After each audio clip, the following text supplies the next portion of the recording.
नमस्कार दोस्तों, नव बिहान में आपका स्वागत है। अब चुनाव पूरे अपने उरोज पर आ चुका है। चुनाव की जो प्रक्रिया है, खास करके कोडरमा और गांडे लोकसभा क्षेत्र में, वो पूरे परवान पर है। आज जब हम यहाँ बैठे हैं, आप देख सकते हैं कि हमारे साथ गांडे विधानसभा उपचुनाव के भारतीय जनता पार्टी के प्रत्याशी दिलीप वर्मा जी बैठे हैं। और आज जब इनसे बातचीत करने के लिए हम बैठे हैं, तो ये चुनाव प्रचार का आखिरी दिन है।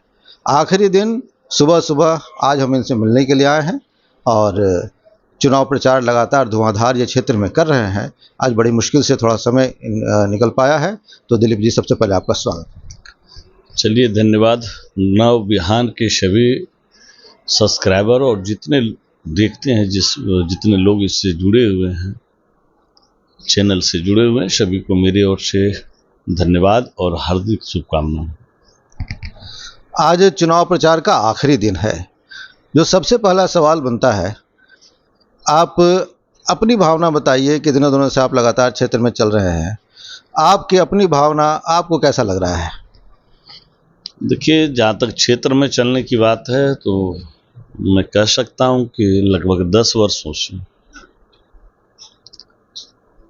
मैं लगातार क्षेत्र में हूँ। कभी संगठन के कार्यों से, कभी जनता के कार्यों से लगातार गांधी क्षेत्र में मैं सक्रिय रहा हूँ, काम कर रहा हूँ। ऐसा नहीं है कि चुनाव आया और हम इसमें सक्रिय हुए हैं। इसलिए हम कह सकते हैं कि लगातार क्षेत्र में हैं। और उसी का चुनाव एक प्रक्रिया है। चुनाव के समय यही है कि भाई समय बढ़ जाता है, कार्यकर्ता बढ़ जाते हैं, तो सक्रियता कुछ अधिक है। पर ये नहीं है कि मैं आज गांडे जा रहा हूँ, ऐसी बात नहीं। समय के अनुसार सक्रियता बढ़ना, घटना, ये सब चलता रहता है। क्षेत्र में मैं लगातार हूँ। आपने पिछला चुनाव भी लड़ा था, वो वक्त कुछ और था, आज का वक्त कुछ और है। जब आप पिछली बार चुनाव लड़े थे, आप जेवीएम के प्रत्याशी थे। आज भारतीय जनता पार्टी के प्रत्याशी हैं। पिछली बार आपकी टक्कर भाजपा प्रत्याशी से ही थी और इस बार आपकी टक्कर जेएमएम के प्रत्याशी कल्पना सोरेन से है। इन दोनों को किस नज़रिए से देखते हैं? देखिए, ऐसा है कि परिस्थितियाँ बदलती है। उस समय मैंने यह कहें कि मैंने जो परिस्थिति थी, जेवीएम का विलय आप सभी जान रहे हैं कि 4 वर्ष पूर्व हो चुकी है। अब जेवीएम है नहीं, लेकिन अब है क्या कि हमारे आज प्रदेश अध्यक्ष भारतीय जनता पार्टी आदरणीय बाबूलाल मरांडी जी के नेतृत्व में पिछले बार भी पार्टी ने हम पर भरोसा जताया था। और मैं मानता हूं कि मैं खुशनसीब हूं इस मामले में कि मेहनत का एक इतना तो मुझे स्पष्ट रूप से दिखता है कि भारतीय जनता पार्टी में व्यक्ति या पद बड़ा नहीं होता है, कार्यकर्ता बड़ा होता है। और एक साधारण कार्यकर्ता को आज भारतीय जनता पार्टी ने जिस तरह से मुझे गांधी के उपचुनाव और अति महत्वपूर्ण चुनाव में हमें जो अवसर दिया है जनता को सेवा करने का, और जिस तरह से आपको पता होगा कि मैं अभी भारतीय जनता पार्टी के प्रदेश मंत्री हूँ। इसके पहले भाजपा के किसान मोर्चा का जिला अध्यक्ष हुआ करते थे। तो इतना तो तय है कि पार्टी जो आप पार्टी के लिए समर्पित होकर के काम करेंगे, संगठन के लिए काम करेंगे और जनता के बीच रहेंगे, तो स्वाभाविक रूप से भारतीय जनता पार्टी एक साधारण कार्यकर्ता को भी जनता की सेवा का अवसर देता है। रही बात कि भाई अभी टक्कर झारखंड मुक्ति मोर्चा से है, किसी है, हमें लगता है कि जनता का जो रुझान है, जनता जो आंखों से बोलती है, जुबान कुछ और हो, आंखें कुछ और हो, उनका चेहरा बताता है कि यह चुनाव में किसी से कोई टक्कर नहीं है। भारतीय जनता पार्टी बहुत ही अच्छी और बहुत ही बेहतर तरीके से अपने आज गांधी उपचुनाव में इनकी हमारी स्थिति है। और यह चुनाव मैं नहीं लड़ रहा हूँ, यह चुनाव भारतीय जनता पार्टी के एक कार्यकर्ता लड़ रहे हैं और गांधी क्षेत्र की जनता स्वयं चुनाव लड़ रही है। और स्वाभाविक रूप से जिस तरह से इस राज्य सरकार के खिलाफ जो जन आक्रोश है, लोगों की संवेदना के साथ जिस तरह से खिलवाड़ किया गया, जिस तरह से जब से भारतीय जनता पार्टी की सरकार मैंने गई है, नहीं रही है अपने राज्य में 2019 से, आप सभी जान रहे हैं कि जनता का आशीर्वाद भूल भुलैया तरीके से और धोखेवादों के आधार पर झारखंड मुक्ति मोर्चा के नेतृत्व देने का काम जनता ने किया था। आज क्षेत्र की जनता अपने गलतियों का एहसास कर रही है कि हमारा उस समय गलत निर्णय था और उसे सूद समेत इस उपचुनाव में वसूल करने के लिए तैयार है। एक सवाल जो बनता है यहाँ पर कि झारखंड मुक्ति मोर्चा ने हेमंत सोरेन की पत्नी कल्पना सोरेन को यहाँ चुनाव मैदान में उतारा है। इस तरह से प्रोजेक्ट किया जा रहा है कि वो भविष्य की मुख्यमंत्री के तौर पर लोग देख रहे हैं उनको।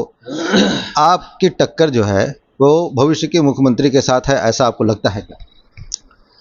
देखिए, ये दो विषय आपने रखा है, एक हेमंत सोरेन जी की पत्नी होना और दूसरा सवाल आपका है कि भाई मुख्यमंत्री के रूप में, ये उनका आंतरिक मामला है। मुख्यमंत्री वो किन्हें बनाएंगे किन्हें नहीं बनाएंगे, क्योंकि पूरा प्रदेश जानता है कि आज प्रदेश में मुख्यमंत्री हैं, मुख्यमंत्री विहीन प्रदेश नहीं है। लोग, हमें लगता है बड़ा ही मतलब कि ये भी आश्चर्य क्या बात है, हम तो बराबर कहते हैं कि एक तरफ राष्ट्रवाद, एक तरफ देशभक्ति, एक तरफ पूरे देश को एक परिवार मानना और दूसरी तरफ परिवारवाद कितना हावी है। अगर आप यह चर्चा कर रहे हैं कि मुख्यमंत्री के लिए चेहरा है, आश्चर्य होता है। मात्र 6 महीना बचे हैं। चंपई सोरेन में क्या खराबी है भाई? उनके परिवार के नहीं है, यही दोष है उनका। लगातार सुनते हैं अपने क्षेत्र से, लगातार वो जीतते आते हैं, अच्छे कुशल राजनीतिज्ञ हैं, अच्छी छवि है। तो आखिर इसमें क्या कमी है? कमी यही है कि वो शिव सोरेन के खून से नहीं है, उसके कुल से नहीं है। यही अपराध है उनका कि एक मुख्यमंत्री आपने बनाया, आप पूरा फिर गांधी विधानसभा क्षेत्र में बोल रहे हैं आप कि मुख्यमंत्री का चेहरा है। क्या भाई, ये चीज़ तो सवाल उनका बनता है। और ये सवाल स्वाभाविक रूप से, अगर ऐसा बात है तो बहुत ही अफसोसजनक है। ये जो चुनाव है, ये इसको एक जो उपचुनाव है, ये परिस्थिति जन्य चुनाव है। सर डॉक्टर सरफराज अहमद ने इस्तीफा दिया और उसके बाद ये परिस्थितियां बनी कि उपचुनाव हो रहा है। कल्पना सोरेन की लॉन्चिंग गांडे से जिस तरह से जेएमएम करना चाह रहा है या जेएमएम ने किया है, उसको आप टक्कर देने जा रहे हैं भाजपा प्रत्याशी के तौर पर।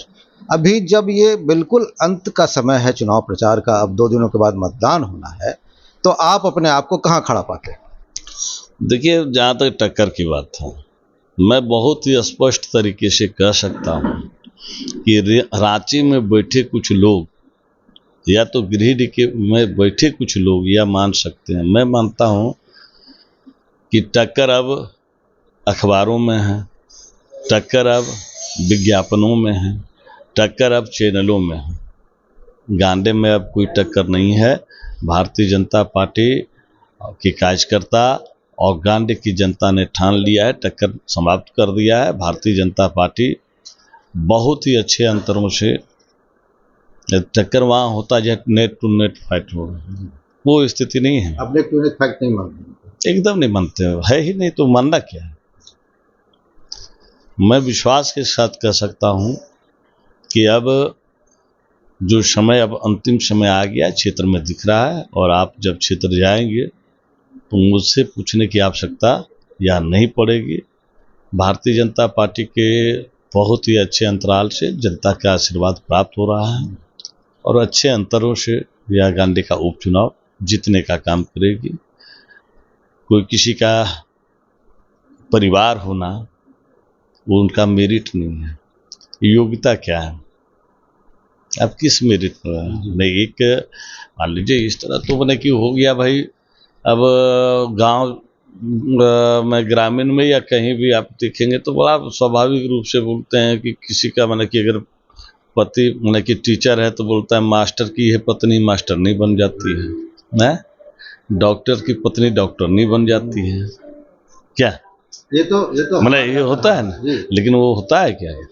मास्टर की पत्नी रियल में मास्टर होती है, मास्टर नहीं होती है? लेकिन राजनीति में तो होता है। राजनीति में यार मतलब ऐसा होना नहीं होना परिस्थिति है, हम नहीं मानते वो अपना मतलब कि कोई राजनीतिक उनकी क्षमता या राजनीतिक रूप से किसी भी तरह का उनका कोई कार्य हो, उपलब्धि हो, और आपकी सरकार ने अगर गांडे के लिए कुछ किया हो, इन लोग बताएं कि मैंने ये 4.5 साल ये जो रहे, डॉक्टर सरफराज अहमद किस दल से थे?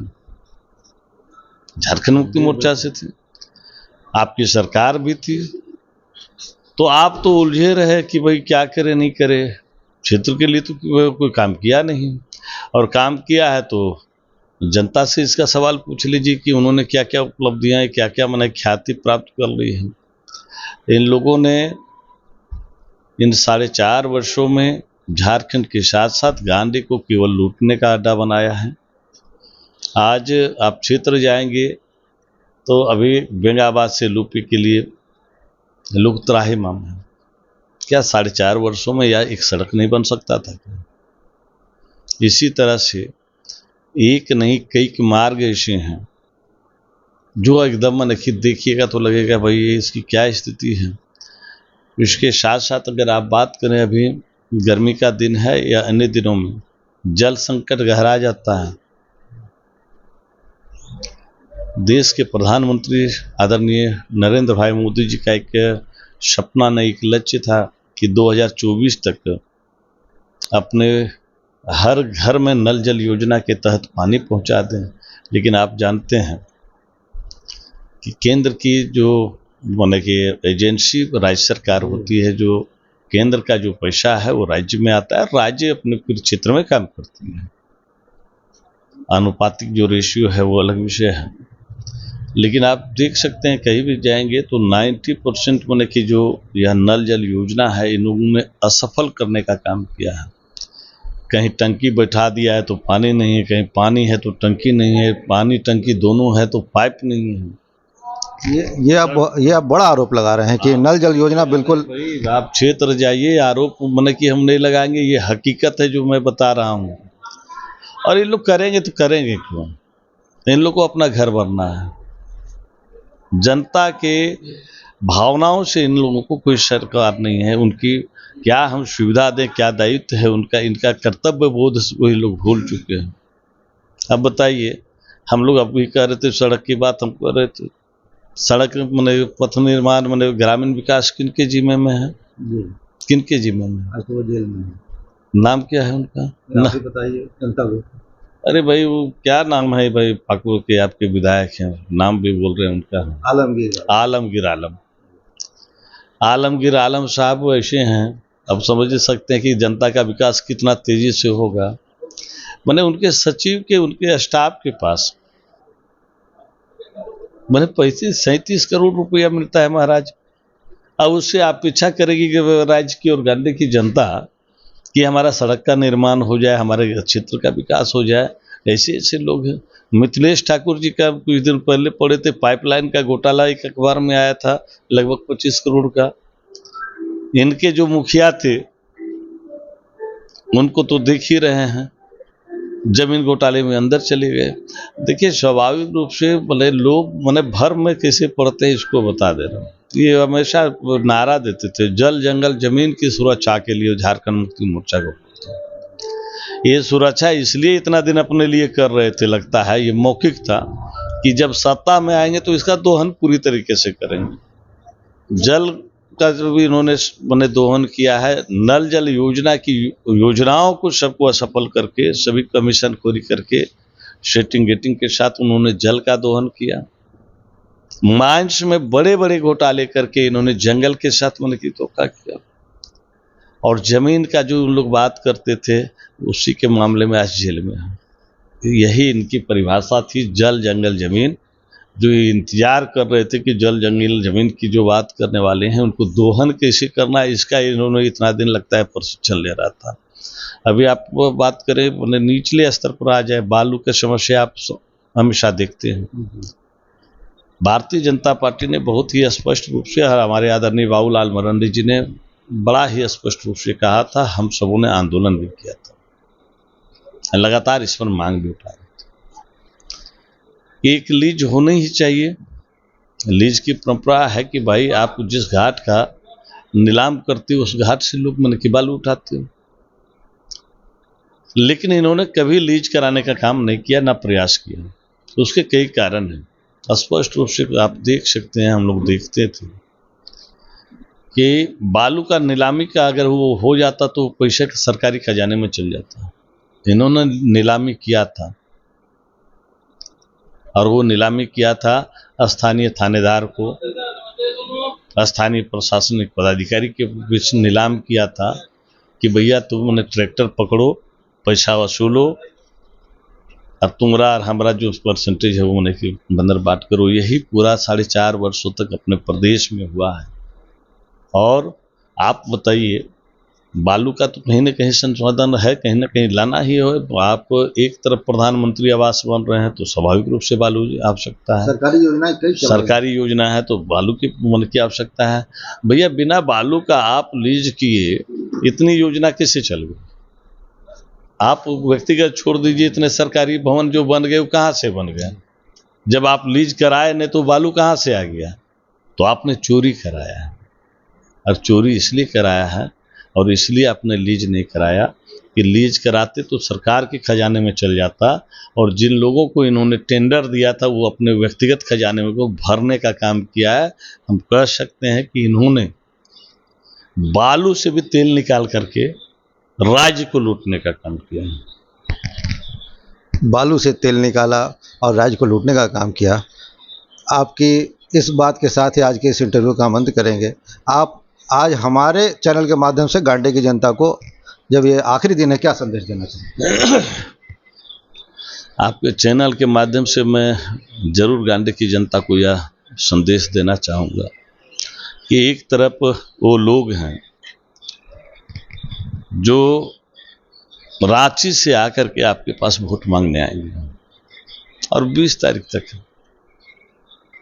20 को वोट लेंगे, आएंगे हेलीकॉप्टर से, वोट लेंगे, फिर हेलीकॉप्टर से वापस चले जाएंगे। आपका भाई और बेटा जो आपके साथ कदम से कदम मिला करके गांडे की जनता की समस्याओं के साथ खड़ा हो सकता है, वो आपके घर का, आपके गांव का दिलीप वर्मा है, जो कभी भी किसी भी परिस्थिति में आपके साथ खड़ा मिलेगा।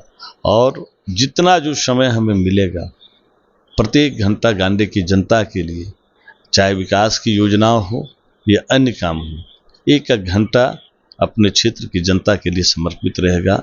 इसलिए हम आग्रह करते हैं कि किसी भी भूल भुलैया में नहीं आए, अपने घर के बेटे, अपने गांव के बेटे के लिए खड़ा रहें। क्योंकि मैं स्पष्ट रूप से कह सकता हूं कि एक तरफ रानी है, इसलिए रानी कह सकते हैं कि जिनके ससुर मुख्यमंत्री रह चुके हैं, जिनके पति मुख्यमंत्री रह चुके हैं, उस परिवार से वो हैं। और दूसरे तरफ एक गरीब किसान का पोता और एक शिक्षक का, आप जानते हैं कि क्या हैसियत होती है, उसका बेटा एक खड़ा है। आपको निर्णय लेना है कि जो आपकी जन समस्याओं के साथ खड़ा रहने वाला चाहिए या वोट लेकर के फिर बने कि वापस जाने वाला चाहिए। हम तो बहुत ही स्पष्ट रूप से यह भी कहते हैं कि जो उनको वोट देंगे क्या उसको बधाई भी देने जा सकते हैं, लेकिन दिलीप वर्मा को अगर वोट करेंगे तो बधाई भी देने जाएंगे, और अगर हमसे कोई शिकायत रहेगा, कुछ कमी रहेगी तो शिकायत करने भी आएंगे।